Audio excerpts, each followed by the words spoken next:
It looks like I got all the people that joined in. We'll be getting started in just a second. So bear with me. Took me a little while to get used to how this was set up.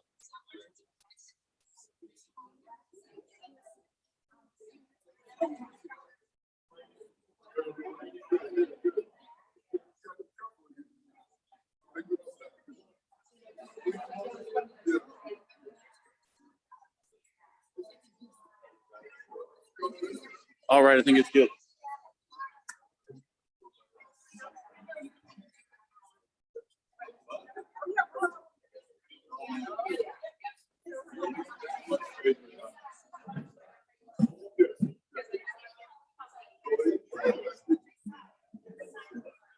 All right, good to see you all. I'll get a late start.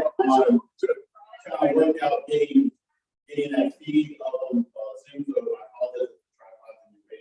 It's the smallest one I could find, so we'll see if that works out today. For our speakers, I set it up to where you can actually, I think you can walk as far as this plant over to this side, and you can walk all the way over to this table. You have that range of motion, and still be on the camera, and you still won't be so tall for this. So you have about, I don't know, 5 feet in either direction where I'm standing right now to feel free. But I do want you to use the mic. I realize that most people can project, but sometimes there's sidebar conversations. Sometimes you still have different ways of hearing. I just like to always use the mic, and so I just feel like it's important. And maybe that's a teacher doing it. I know there's always something. But at any rate, I do want to recognize someone in the room here. We have the first congressional candidate, Herb Jones, is with us today.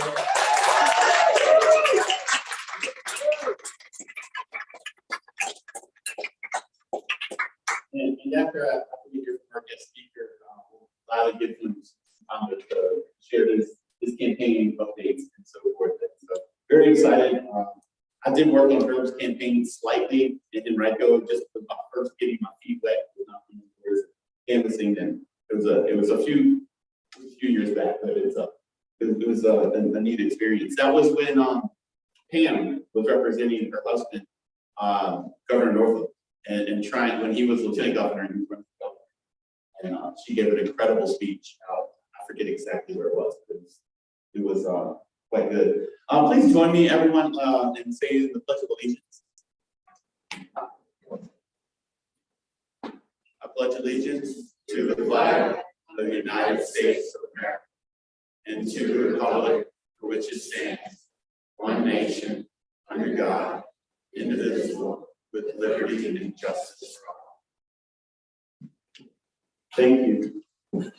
So I have a few updates on things. We had Mark Warner here in Ashland last weekend, and it was an amazing turnout. His campaign was his staff was very excited about the turnout, enthusiasm. The questions were not necessarily easy questions. Like, people asked him real things that mattered. And I felt like he gave us a genuine response. Whether people agreed and liked it, didn't like it, he was real. And I was one of the best speeches I've heard him give. And I was quite impressed with it. I was glad that he came to us. Just to give you an update, he was going through 95 from Williamsburg up into the Northern Virginia area, Fairfax area, and he had a tickling for some Chick-fil-A. And he said, "Well, if I can get some Chick-fil-A, can I stop in and talk to him?" I said, "Absolutely." And so yeah, that's how we got him for an hour and 10 minutes. And it was nice, and I hope to welcome him again. I find it odd at this particular time that we're celebrating something that should not need to be celebrated, just recognized, but it's still exciting. Justice Ketanji Jackson has been nominated.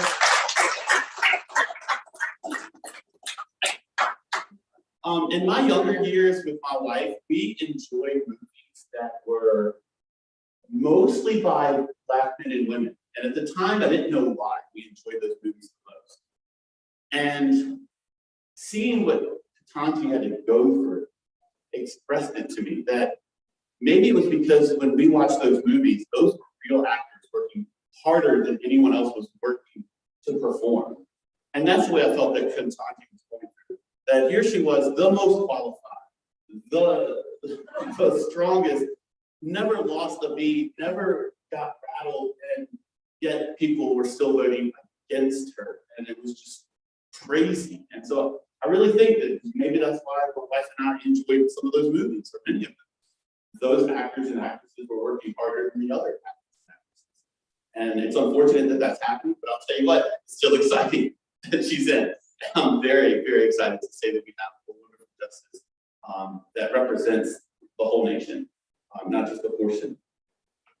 Our New Moon Dash is coming up on the 28th. Tickets are going fast. It could sell out. So if you have not bought your tickets yet, you absolutely should. It's going to be a wonderful event. It really is. And I'm going to let John come up if he wants to talk a little bit, or he can just shout if he wants to. I do want to come up because we do have limited volunteer opportunities available. So if you'd like to sign up to help, I'm going to pass this list around again. Wendy, you already signed up, but it started and passed it on. Also, who here would like to know who was not yet signed up? Buy a ticket. Yeah, because I can take your ticket orders now. I can give you a form that you can fill out and send in, or I can give you a card that you can use with your cell phone to go to the website. I will pass that on. Thank you very much. Any questions for me? We have Senator Louise Lucas, the Senate Majority Leader, who is responsible for knocking back on people's agenda. We have the Premier Trio. As I said, we've already raised close to $11,000 for very well sell out. So get your reservation now. And John, where are you going to be sitting to take that? I'm over here. Behind the curtain. But just remember, It was my clever idea of a joke. Some people got it. Anyway, I put a bunch of things down here in the agenda if you happen to have one. And it's just to let you know what's going around town so that you can participate. And one thing after we're done today, I highly encourage you to take your children, grandchildren, young adults with you and head over to the Junction Market. Teresa Lopez and some other Hispanic groups are doing a big event there. And I don't know exactly what the pop-up market will look like. I don't know if it'll be like a carnival type thing, a flea market type thing, but I do expect it to be exciting. Junction Market is where CVS is and where the old Food Line used to be, and where you got your vaccination if you got vaccinated here in right in front of Roses. That's another. She is putting together a new concept in the East Coast of South American party store. And so if you think of Party City, but South American style, so kind of neat. So I would love for you to experience that. Yeah, Junction Market, Route 1 and Junction Drive, which is where the CVS is, where Roses is, and where the old Food Line was. I think it starts at 11 and it goes to like 4. Yeah. And let's see, what else do I have on here? We have train day coming up. That's going to be huge. It's been advertised quite a bit. So if you want to participate in the train day with town with that, come on out. Our chief Goodman's retiring on April the 20th. So there's going to not April, May 1st, but his party celebration. Randolph Macon putting that together at Birdsong on April the 20th. And if you like cars and you want to see a big car show, again at Junction Market on May 14th. And then we have the Strawberry Fair. And if you're interested in volunteering for the Strawberry Fair, Tony Radler is handling that. Tony, if you want to talk, I'll give you the mic. Just to say, we need volunteers, especially for setup. Need volunteers, especially for setup. So June 11th. June 11th, and that's at Randolph Macon again. Yes. And then we have the Tomato Festival coming up in July, but that's far enough away. I gave you these dates because it's nice if you have the Democratic claim, or if you have buttons that you want to share that's in support of various groups that matter to you. So I know you'll see me with buttons supporting trans, gendered youth or adults, and because they're just as human as the rest of us and deserve to be treated that way. So you'll see that from me. But it's a good time to participate in events and just let people know that it's okay to be a Democrat. Actually, you're proud to be a Democrat, especially in years like this. And so that brings me up to our guest speaker. We have Lindley Horn, my apologies, and Jennifer Kitchen from the Rural Ground Game. Lindley lives on a small farm in Shenandoah with her children and a host of animals. And she has worked on statewide and regional campaigns for over 5 years. I believe she and I worked together through email during one of those campaigns, or maybe 3 of them. I feel like that we have. Jennifer was a recent candidate for the House of Delegates. She's a native of Augusta County. Sidebar, I lived in Augusta County for about 5 months, where I went to Buffalo Gap High School for 1 semester. It was an interesting experience, I will say, so much love to you. But both are working to building targeted strategy for helping our communities become stronger and through our democratic leadership. This group was founded in 2019, so still kind of young, but it's nice to see it getting more traction.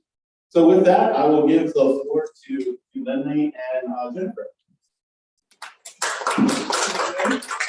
Thank you so much. Thank you for the invite. I'm not sure how much time you want me to take, but I just want to make sure that Kurt and Rachel and other folks have to speak. I'll stand next to you when I'm ready to start wrapping up. Okay. Thank you. So yeah, I really appreciate your time this morning. So as Daniel mentioned, we founded our group in 2019. We did that out of necessity. 2019, as we all know, great year for Democrats in Virginia, but no statewide ticket. So we're running for the House and the Senate that year. And of course, these statewide campaigns are incredibly expensive to run, which is the reality. But if you were running for House of Delegates, in order to get access to the party resources through the coordinated campaign, it was a $50,000 buy-in. And if you're running for state senate, it was a $7,000 buy-in. And for a lot of rural candidates, that's just not accessible. So once we found that out, our response to that was to gather 14 rural campaigns, mostly for the House, but 2 Senate campaigns that year as well. And we created what operated as a cooperative.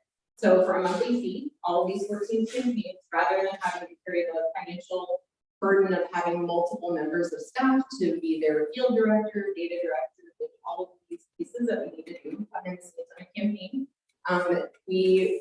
they paid a monthly fee and they got access to multiple members of shared staff. All of these staff had many years of experience, specifically in organizing in rural Virginia, working on campaigns. Again, great year for Democrats in Virginia. We saw a 3% electoral bump for Democrats in every single district across Virginia. The 14 rural ground game races saw an 11-point electoral bump. And that's something I like to point to because we all still lost. The closest race we had was 47%, but we're in really, really tough districts, right? And we picked up a majority that year, right? It's fantastic for our party. And I hope that there is now an increased awareness that while it has always been morally wrong, in my opinion, to leave rural communities behind, I think what we just found out pretty painfully is that it is also morally unsound. And that there's a lot of value that we bring to our party in rural communities by showing up to advocate for our values. We say that we care about our environment and people of color and the LGBTQ plus community, and we care about working people, then we have to care about them, even if they live in districts that are hard for us to win. That has to mean that we show up for them and advocate. And that needs to be reflected in our work. So I feel like we bring tremendous value to our party by existing in these spaces that are tough. I saw some very interesting signs on my drive here this morning, some that are very familiar to me in Shenandoah Valley. Yesterday I drove up to Strasburg and met with delegate Danica Brown, who wants to offer a lot of different types of support to rural candidates and rural Democratic committees going forward and bringing the resources. And I think what we're seeing after what just happened in 2021 is that we can't continue to neglect rural communities with both our messaging and I think there's been all these hot takes, as there often are after any election. I've read quite a number of those, no offense, but mostly from white dudes in Northern Virginia who are all being asked, what are we going to do about this problem? There's a lot of despair and hankering. And there's not a shortcut. There's not a gimmick. We've got a lot of great tools and resources and technology, but we have to be out in community. I love that y'all are talking about the Strawberry Festival, the Tomato Festival, being out in community and just kind of putting a better brand and real human face on our party and engaging in community and being truly courageous in doing that. And what I hope is that other members of our party see us as a truly essential part of the overall team. I believe that if we had more resources and had campaigned more effectively in every single part of the state, we would have seen a very different outcome last year. And I don't want to spend a lot of time, talking about where we were. We all know that we're in trouble here. This did not go the way that we wanted it to. But our work as an organization has shifted in 2021. And one of the reasons for that is that at 19, the country was kind of paying attention. A lot of our candidates, even in rural areas, were able to fundraise pretty decently. Not with a ton of money, but a decent amount. We saw a lot of people really struggling in 2021. So we transitioned our organization to a PAM. And what that allows us to do, I think I should all of real campaign finance report. But for now, it is a tool that we can use, and we made that choice so that we can fundraise, take that ownership, and offer our services to 18 rural campaigns in 2021 as an in-kind contribution to them. Unfortunately, fundraising that we got to later start in helping them, but we're trying to adjust for that. But I think when we're in our Democratic committees and for our party, our focus is typically on what's the most competitive race. What campaign are we fighting for this cycle? And I recognize we have to do that. That's part of our work that we should be doing. But I think for rural communities in particular, our work needs to look different because it is different. We need to find ways to make ourselves more relevant and more directly engaged with community year-round. We're up against this really daunting, incredibly frustrating messaging machine of our right. Fox News and all of that. We don't really have a way to combat that. One of the things that I see, I've talked to over 50 different Democratic committees just in the first months of 2022. And there's a couple of things that I see all the time. A lot of people feeling frustrated, demoralized. I can't say that in this room because you've got such a great crowd. But I talk to people in committees who have maybe 7 members, and they feel isolated. And they feel alone. And one of the things that I love about this work is that I get to see you all. I know that there's a whole lot of us out there who are really concerned about the, where we are in our own local communities in terms of our party and the electoral outcomes that we're seeing. Because it doesn't feel like we're in a holding pattern. In some cases, it, especially after last year, feels like we have kind of slipped. So to kind of push back on the Fox News piece, we are working with committees to develop some on the ground creative community outreach that we can do in a very data track way. This can be a longer conversation if y'all are interested in some of the projects that we have going, and just want to put out front that we continue to fundraise so that we can offer our support and services to y'all for free. So none of what we do is paid unless we're doing. We're running radio ads right now. We purchased a lot of messaging yard signs. We are going to be doing targeted digital, all these other types of communication, but looking for opportunities where individual committees are not just kind of on their own, where we can find, it won't happen all the time, and we should do just very local messages right here in Hanover that are just relevant to y'all here.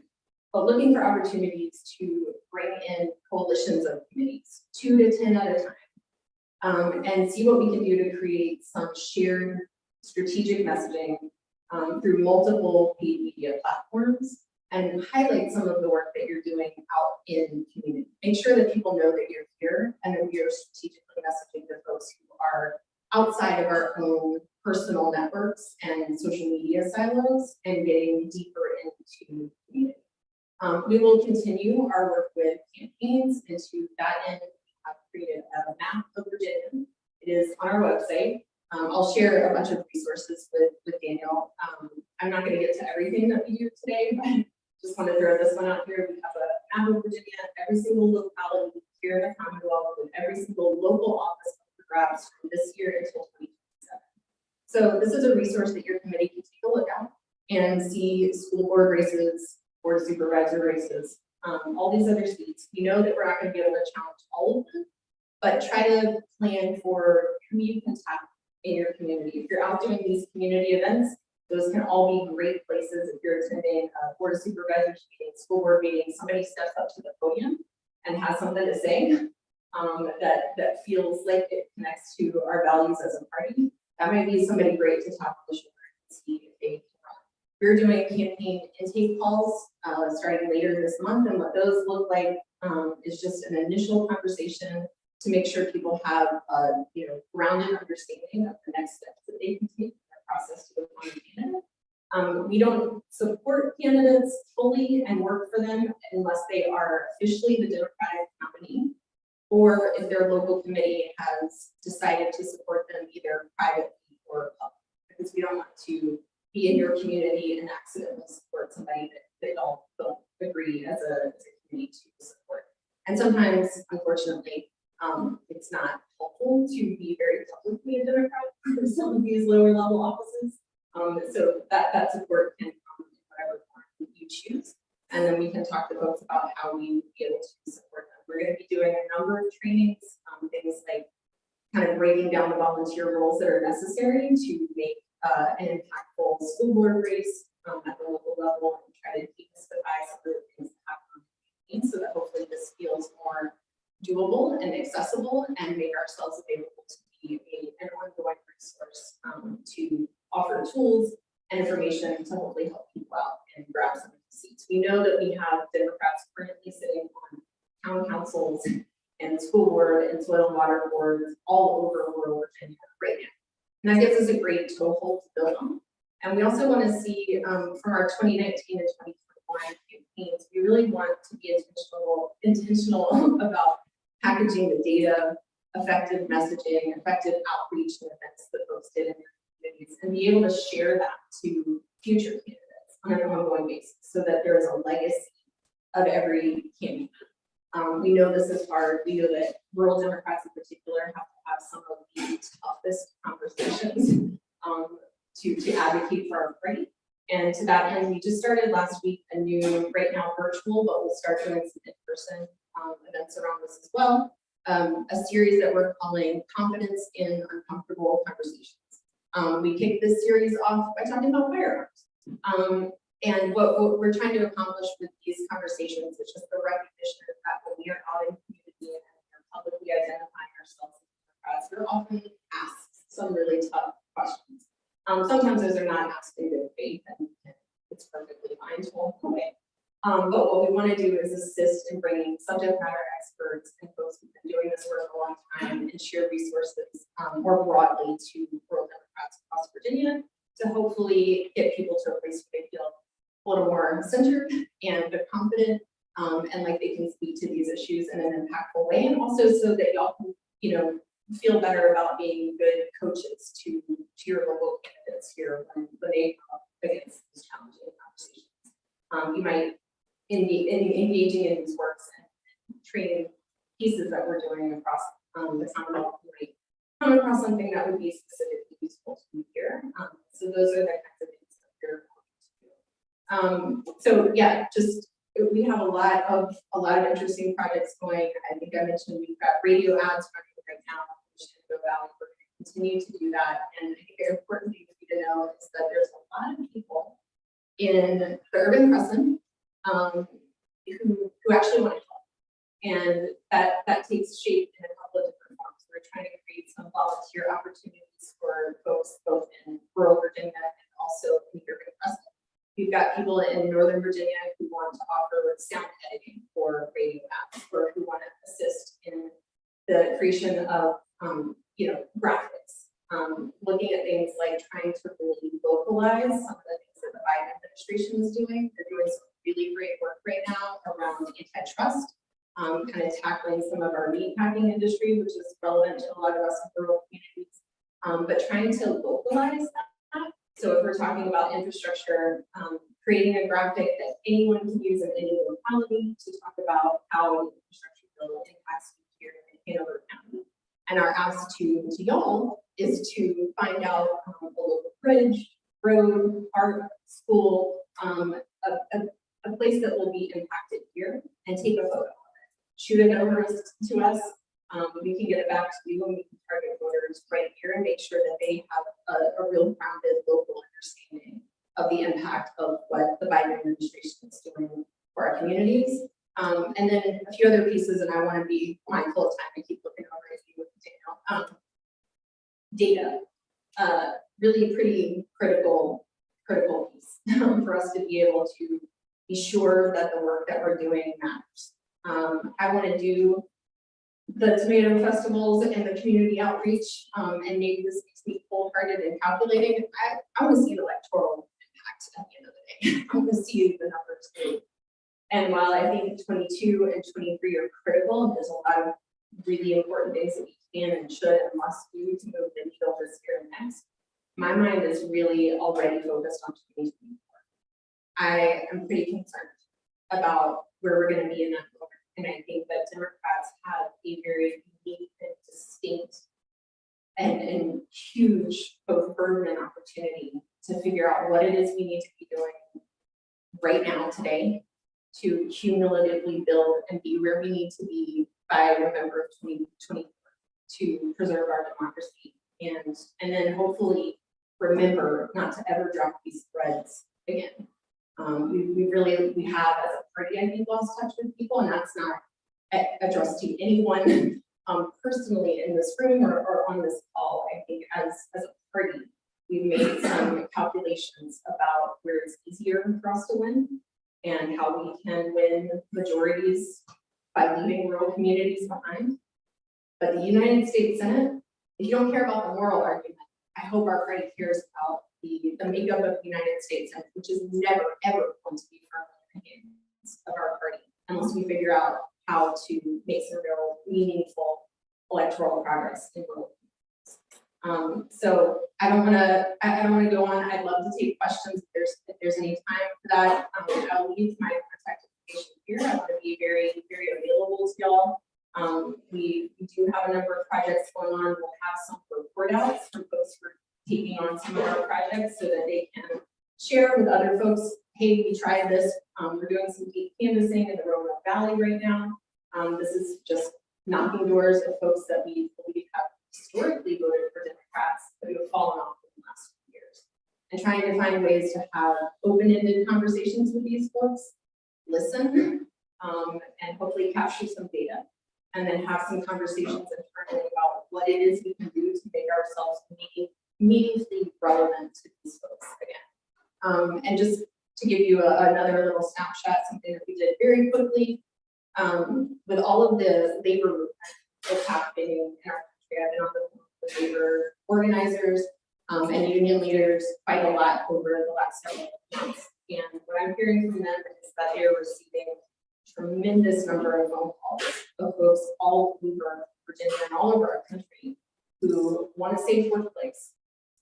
People are hurting at the kitchen table, and we, as a party, have really led working class voters. And I don't mean just white working class voters. I mean all working class voters in a way that should be alarming to us, I think. So looking for opportunities, existing mechanisms to tap into these communities, to let them know that we support them, to let them know that we don't think it's okay that they're working 42 days straight with no break and being reprimanded and even fired for taking sick leave or testing positive for COVID. This is something that happened at the Hershey Chocolate Factory in Preston County. They recently had an organizing drive. Sadly, it fell a little bit short. There's a lot of intimidation and retaliation, but they will try again probably when they can next year. But 1,400 workers in this factory, and local Democrats reached out to them and said, hey, how can we help? We see what you're going through, we want to be supportive in some way. They wanted yard signs, they wanted pro-worker, pro-union yard signs out in the communities. There's a tremendous amount of union busting happening. We set out a goal to raise about $1,000 in hundreds of yard signs. We quadrupled that goal. We were able to print and deliver pro-union yard signs with their logo, get them out into community. The day they got to Augusta County, they were everywhere. And they were thrilled to have them. And then we ran a radio ad very heavily throughout the course of their organizing campaign. These had the Rural Ground Game disclaimer, which was kind of nice because it was like a little buffer. They knew on the ground that the reason they had these resources and support was because local Democrats were the ones reaching out to them and giving them those resources and that support. So we're looking for opportunities like that to move right now, to not wait, to let people know that we care about them. This movement is happening, and in those 1,400 workers, we took some sample sizes to see if these folks were registered to vote. Many of them are, but they aren't. They aren't voting. They're registered, but they aren't showing up. And what is it that we can be doing in our community to make ourselves engage with these folks, to give them some resources, to be in community with them, to really hear what their challenges are. And hopefully, people are going to take on a very distinctly political process of improving the governing body in their own workplace. What else can they do?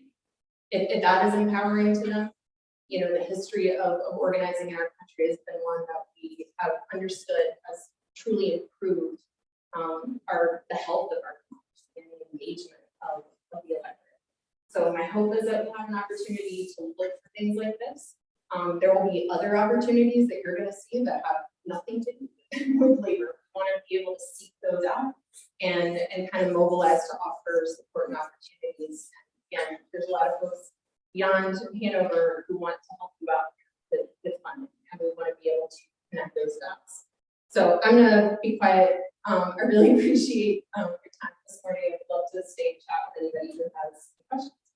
Yeah, I'd like to open the floor at least for 5 minutes for some questions from you guys so that you can answer. Sure. There's a gap that follows in rural Virginia. Consistently one of the top polling issues: broadband. Democrats have run broadband in rural Virginia, especially the wire broadband. It does not seem. So, is that a question of messaging, or are we investigating the impact, policy success, and rural Virginia? Yeah, great question. I'm hesitant to say that our problem is just messaging, because I think messaging comes from the real community work that we do. I don't think that we can kind of BS or market our way out of the problem that we're in, but we need that too. We need both. It's not there's nothing I'm going to say to you that's new. I'm going to say we have a lot of work to do, and I want to see us be able to do that in a coordinated way on broadband specifically. I think there's a lot of opportunity for us to come up with some creative outreach now. And part of what we want to see is that local Democrats are empowered and funded to message year-round, all the time. Because something that we can do to be really helpful to our candidates is seed the ground all the time on our values, on our issues, getting information out the door, good information to people. And I've seen a number of these Republicans take ownership and show up at ribbon cuttings for projects that they did not vote to fund. And we've got to have a way to push back on that. We tested a digital ad calling out all 4 Republican members of Congress here in Virginia who represent the most rural districts. So within Good, Klein, and Burke, and calling them all out for voting against the $35 insulin cap, and saying that rural communities are hit hardest by the numbers, and either they don't know it or they don't care. But there's got to be a way for us to hold these folks accountable. I think we want to message on our own values, right? I think it's a problem if all we're doing is messaging to the negative, but we need to be doing both. We need to hold these folks accountable. And I think there's a lot we can offer to Democrats in DC and in Richmond by putting up a fight at home and being able to do that in a way that is coordinated and louder. So we're looking for opportunities to get messaging out across the multiple paid media platforms. We're trying to focus right now on radio and yard signs, because we know rural Democrats love yard signs. And I think we all want some kind of visibility out there in the world. So I think we should be talking about broadband, but I think we need to, we've got to get outside of our own social media silos, and there's really not a way to do that without bringing some tools to the table to target it directly to the voters that are most persuadable and hear those messages.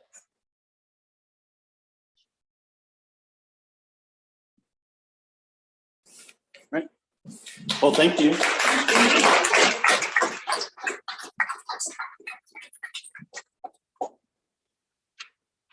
Hey, that was very exciting. You got a whole bunch of topics after that. But yeah, I think people forget how valuable the arts are to us in a way that we sometimes forget how valuable putting pictures of your children on the wall. You know, it's not that putting the picture up makes your child any smarter, but it builds their confidence. You know, they see themselves on your wall, and they think, oh, Mom and Dad appreciate it. And that's the way we feel. It's the way I feel about the arts. I go through and I see this sea of ugly yellow and black. I mean, in the world of nature, you know, yellow and black, I stay away from it. It's like dangerous, it's venomous, stay away. And so when I see those beautiful blue signs, I'm like, oh, that's inviting, lovely, and warm. You know, anyway, I just thank you. So I appreciate it. Let's see, we had our question answered. We have a short update for our school board and board of supervisors. I will say that there was a tremendous outpour of support for our trans community, our LGBTQ community at the recent board of supervisors. And if you want to see some really great speeches, I highly recommend you go online to the Hanover County website and see what some of the residents had to say about showing the support for community members like in there.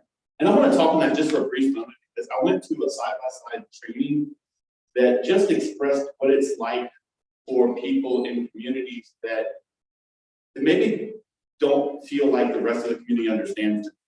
And what I took away from that was, if I can address somebody by the name that person wants to be called, God could save that person's life.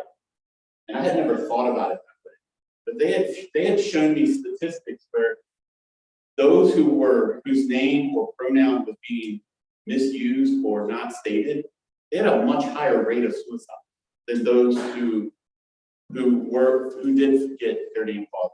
And that's the same thing if your name is Mark and I call you Marky Mark, if you like to be called Marky Mark, that's fine. And if you were born Susan and you want to be called Daniel, I'll call you Daniel. Like and if it could save their life, I can go out and do it.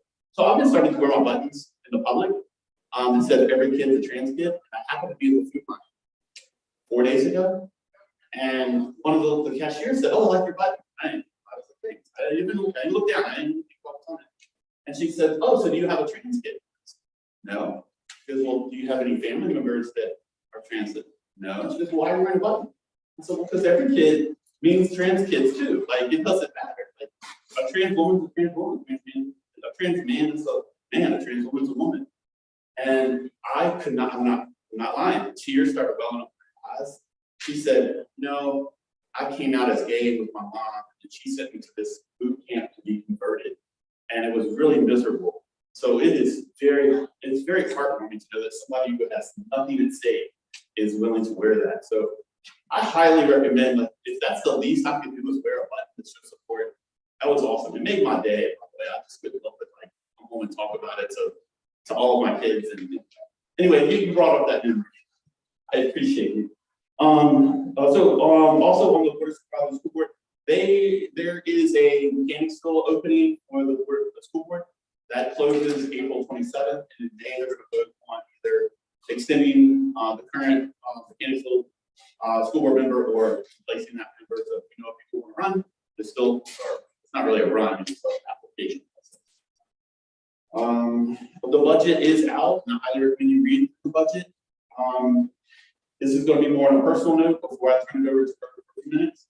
But I was so pleased when the General Assembly and Governor Northam approved a salary raise for educators. And it was 10% over the course of 2 cycles. So 5% this year. But then we were nervous that would Hanover approve it? 5% seems like a lot. We usually don't get very many. And so they did approve it, but then they also gave a raise to everyone else in the county, which meant they weren't going to give us teachers a raise.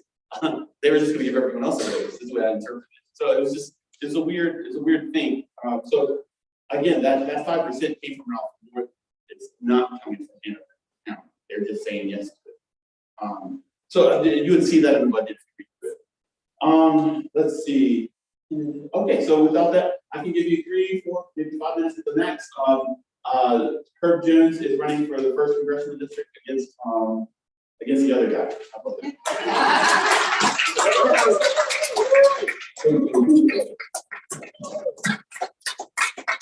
Thank you all for being here supporting me.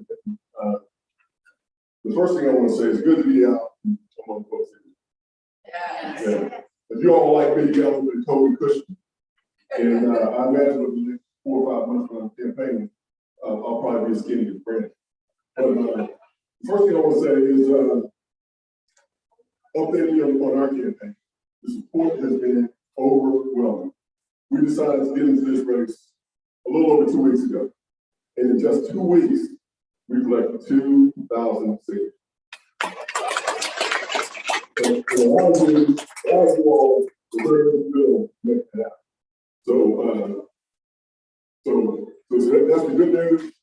The better news is we have to raise $1 million. Well, the better news is we can win this campaign, but we're going to have to raise $1 million. I know this sounds like a lot of money, but the unique thing about federal races is, well, in Virginia, if I was going to Virginia and I talked to Tony and Tony had $1 million, give you the whole bit. At the federal level, the most individuals donate is $2,900. So that's a lot of call time. That's a lot of call time. But I want to let you know we're off to a great start. Yesterday alone, we raised over $5,000 worth of that. And I got tons of text messages and emails, phone calls, and not just here in Virginia, but across the country. Some of my Army buddies, in fact, when I was walking up here, I was talking to a friend of mine in Memphis, Tennessee, as I was passing in. So, and she's gonna not only is her and her husband gonna donate, but some of her friends. So we're off to a good start. We don't have any material passed out. All right, that is being worked as we speak. Like I said, we just started 2 weeks ago, and the support and the enthusiasm has been great. So we're going to have campaigning is marketing, and that's what we realized last year. It's a marketing campaign. You can't wait till the last minute to start putting yard signs out. We're going to order yard signs here in the next week or so. We're going to get yard signs out as soon as possible. We're going to have bumper stickers. We're going to put on a marketing campaign. Messaging.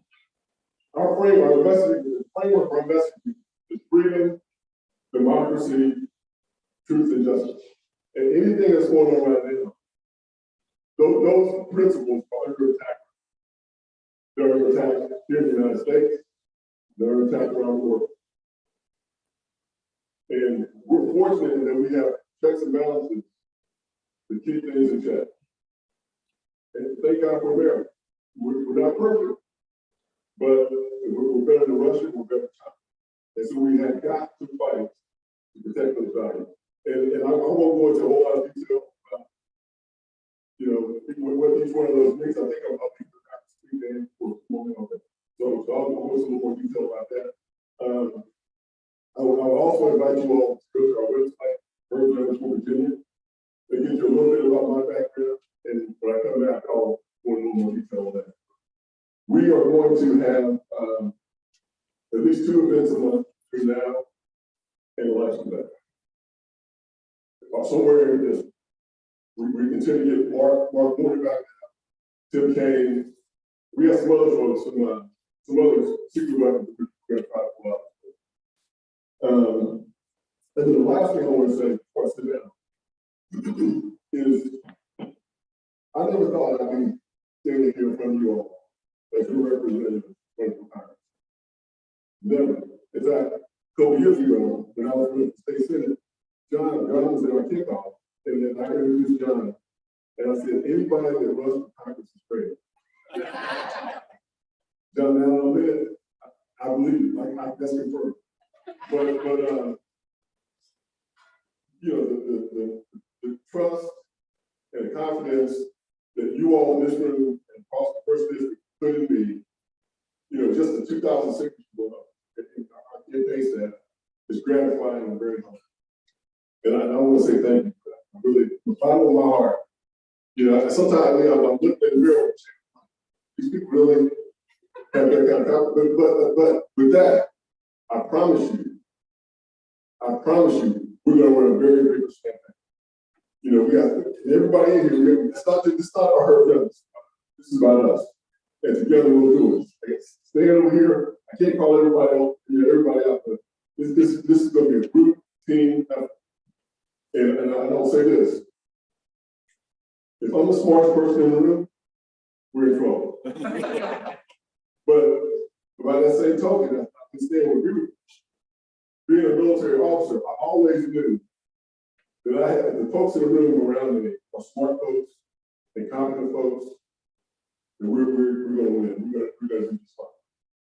So I don't know if I have time for any questions, but I really do appreciate the trust and confidence you all put in us, in me, and in our team. Thank you.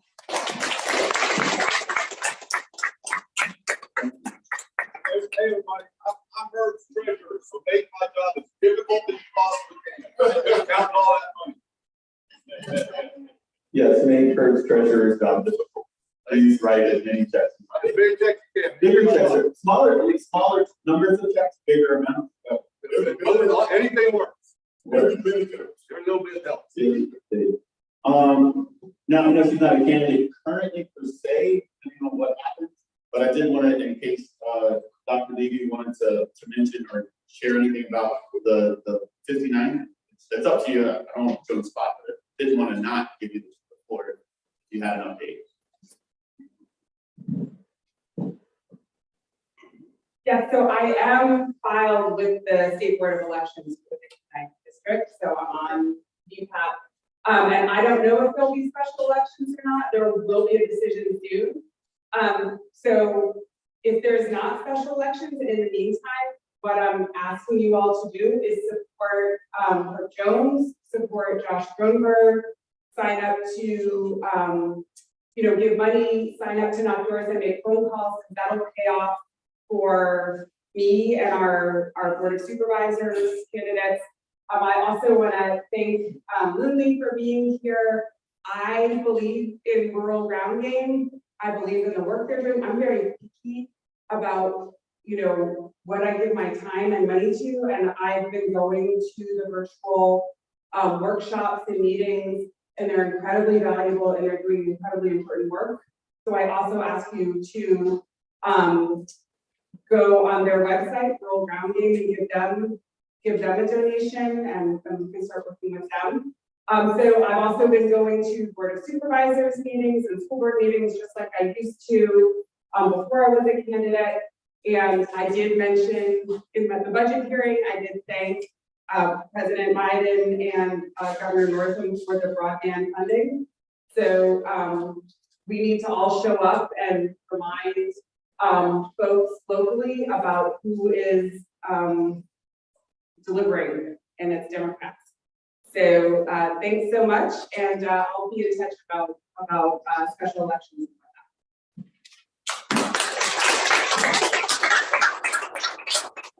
Thanks for that reminder. From social media, if you can remember to hashtag Democrats Deliver every time you can. I forgot about that. Saying that. Yeah, every time you can just hashtag Democrats Deliver. It could just be like I went to the grocery store, hashtag Democrats Deliver. I don't care what it is. I'm walking my cat, hashtag Democrats Deliver. Okay. There's been Nelson Vaughn passed away a few years back, and he was concerned that the women were outshining the men in all of their meetings and so forth. And that's okay. They can outshine. So sorry. I've been at Tony's house when the place has been packed with lots lots of wonderful people talking and socializing. It's great. But if any of you have an inkling to be the chair of maybe a men's forum or something similar to what you're going to hear about from Diane, let me know after the meeting, and I'll help you get set up. We'll try to figure that out. But with that, I'd like to open up to women's coffee. Diane, here's our.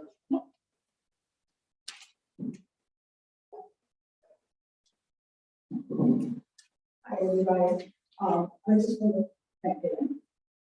And I will say that I hope that all of you here again will come to our coffee at Covenant Woods at the retirement facility in Mechanicsville. That's Monday at 10 o'clock. A good place to meet and a good time for everybody to meet and to socialize and to build up our democratic outreach. So Naomi and Willie will be hosting us at this coffee. So we just really wanting to support those folks down there. There's a lot of democratic women down in Covenant Woods, and we need everybody that we can get. If you need directions, and I haven't had you on my list, it's not please let me know so I can forward them to you. We're going to have Terry Smithson, who is our voting registrar.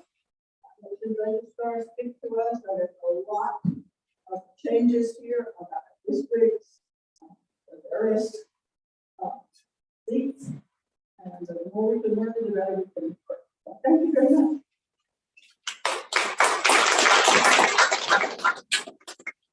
I'm gonna wait to vote in the new members that re-upped today, because I didn't have a list ready, and I don't want to have people scrambling to give me the list. So I'll get that email of those who signed up today or last night to either re-up their membership or join us the first time. And then next month we'll vote them in. If that's okay with you. I'm seeing blanks there, so I guess no one's opposed to that. All right, any new business to come before us? Yes. I have an announcement. Tonight at New Hanover Presbyterian Church, there is a fundraising event for people in Ukraine to feed them cabbage rolls. I don't like cabbage rolls, the red one, out of the convert. This church is starting to put itself out there as being a more progressive church. We have a rainbow sign to celebrate the walkout of the athlete students. We got some complaints. They were fielded very well. Everybody's just like, well, then Jesus loves you, and maybe there's a better place. One is keeping with your values. These are our values. So, eat some cabbage rolls. 5:30 to 7 o'clock at the new Presbyterian Church. New Hanover. New It's Hanover. on 301. On 301 in Hanover. Yes. We say this one more time. 5:30 to 7 o'clock. Have some wonderful cabbage rolls in support of Ukraine at the New Hanover Presbyterian Church on 301. Yeah. I just want to say about this woman who's research everything about grain and food. And she had a choice of canned or fresh beets. She got fresh beets, boiled them. They were skinning them yesterday. So they eat. This food is going to be fabulous. Authentic Ukrainian food that is handcrafted, not canned. And authentic Ukrainian speakers. Oh. But I don't know when they're coming on, so, come, eat, take away, support a church that's trying to get it out there. A different choice in Hanover County. Thanks. Any other new business? All right, with no new business, there are motions to adjourn. All right, we are adjourned.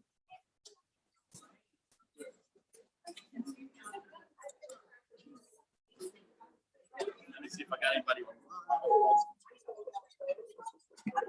All right, guys,